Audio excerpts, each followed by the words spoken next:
The recording suddenly ends. NASA insists the sighting is Gemini's Titan booster rocket. Lovell replies that he can see the booster as well as, quote, several actual sightings. I remember hearing this on my car radio, talked to NASA, and they confirmed that that was the phrase used, we have a bogey in sight. In NASA's official Gemini 7 mission report, published in January 1966, no mention is ever made of the infamous bogey recording. Neither Lovell nor Borman have ever commented publicly on this message. But as far as the American public is concerned, NASA denies the very existence of UFOs they've been covering up since the dawn of spaceflight. From the early years of the space program, NASA was beset with sighting reports from astronauts. September 13th, 1966. Gemini 11 astronauts Richard Gordon and Charles Pete Conrad see something strange on their 16th revolution of Earth, 27 hours and 47 minutes after takeoff. Conrad radios ground control. He reports he has just seen an unidentified object about 50 miles downrange. It is metallic and revolving at more than 1 revolution per second. He then pulls out a camera and snaps 3 photographs. It drops down in front of them before quickly disappearing. Seen here are the actual photographs taken by Conrad aboard Gemini 11. And NORAD said that the only thing that they could imagine it was a booster from a Russian satellite. The NASA people threw out the NORAD explanation almost immediately. The Gemini 11 case is the only one that NASA considers to be unidentified. Gemini 11, however, was not the last NASA mission to have alleged encounters with UFOs. In fact, more and more UFO sightings were reported as Gemini opened the door to the Apollo program. The Apollo astronauts in particular were trailed by UFOs. It is alleged that Neil Armstrong, saw UFOs. That many of the astronauts did, but they won't talk about it publicly yet, but they might.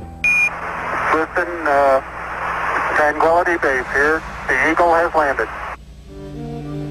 The famous Apollo 11 mission reportedly experienced objects tracking the capsule, as well as objects that were photographed by the astronauts on the lunar surface. 4 months later, on November 14, 1969, Apollo 12 commander Pete Conrad reports back to NASA that he sees an unidentified object out his window. An object which is in the same place all the time but appears to be tumbling. Well, we've had it ever since yesterday.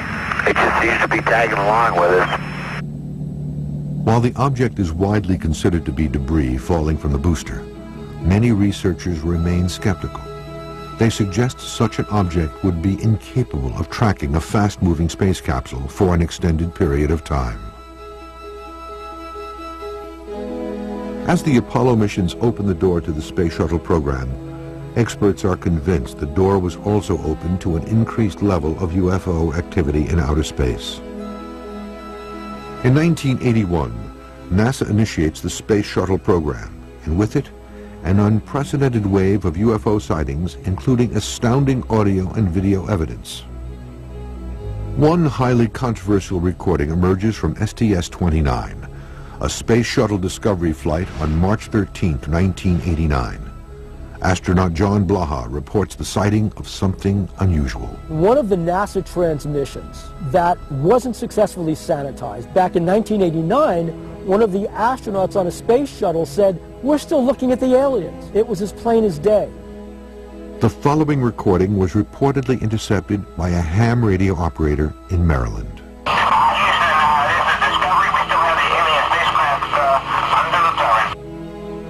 To this day, NASA has neither confirmed nor denied the validity of this transmission. The space shuttle has 2 radio channels. One is a public channel that we all hear when NASA is broadcasting. We can hear what the astronauts are saying. The other channel is a Department of Defense encrypted channel, and that's where I believe the real conversations are going on. The new millennium ushered in more UFO sightings by NASA shuttle crews. One extraordinary recording occurred aboard Space Shuttle Flight STS-73. Mission specialist Catherine Coleman sees something curious on day 3 of the routine 15-day mission. This is October 21st, 1995. We're have an unidentified flying object. And nothing after. I mean, there she is. Catherine's just floating around in there, and that's where I believe they went on to the Department of Defense encrypted channel on the space shuttle, and they continued the conversation. Researcher David Sereda has been studying unusual phenomenon in outer space for over a decade. It is his theory that NASA continued recording, but on a secret frequency, leaving us with more questions than answers. We have an unidentified flying object. Even recent shuttle missions have had eerie reports and sightings of strange objects. According to Sereda, some of the most shocking evidence of UFOs in outer space comes as recently as August 6, 2005, from Space Shuttle Flight STS-114. Well, the space shuttle is doing 18,000 miles an hour around the Earth. So the object is traveling obviously much faster than 18,000 miles an hour to catch up to the shuttle, to fly in tandem speed with it, and then it takes off and goes back out the other way. And this is real footage from the space shuttle. Even considering that it may be just a few miles away from the space shuttle is obviously a very large UFO. The object enters quickly, dramatically changes speed and direction, then flies back out of frame. The trajectory and speed of the object defy all laws of physics, leaving researchers like Sereda to draw their own conclusions. When you zoom in on video frames or any digital media, you get pixelation. So some of the rectangular shapes you see are pixels, but notice also you can see the round aura of light around it, so you can still differentiate shapes within the pixels. There's no way that's dust and debris. There's no way it's another satellite. When you go through process of elimination, you know that what we're seeing in STS-114 is truly a UFO. There's really nothing else out there like that.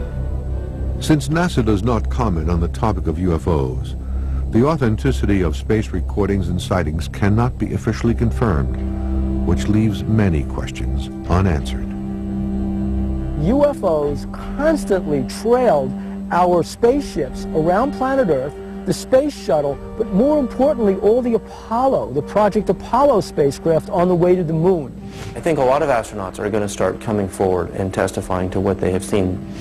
My impression is that the guys who go running around saying the NASA stuff proves something are hyping it. As Earth's airspace grows more and more crowded each day and more people than ever take to the skies, is it possible that reports like the ones you've just seen will continue? There are reams and reams of official reports by commercial aircraft, by private aircraft, and military aircraft about pilot encounters. Even if, while we're sitting right here in California, a UFO turned up over Santa Monica Bay, you probably hear a great explanation of how it was a reflection of the sun behind the cloud. So many reports from so many experienced pilots of strange phenomenon and frightening encounters with UFOs since the beginning of manned flight. As our pilots fly through Earth's atmosphere and further into space, many continue to wonder, do the skies truly belong to us or to them? 3179, we got a passenger taking a picture of it right now. Right. Looks like a UFO. 500,000 acres of land, thousands of workers, billions of dollars in development, schools, stores, movie theaters, and still no one knew it existed. The biggest American secret of all time is now uncovered. Hidden cities dedicated to the race for the first atomic bomb, the Lost Worlds, next on the History Channel.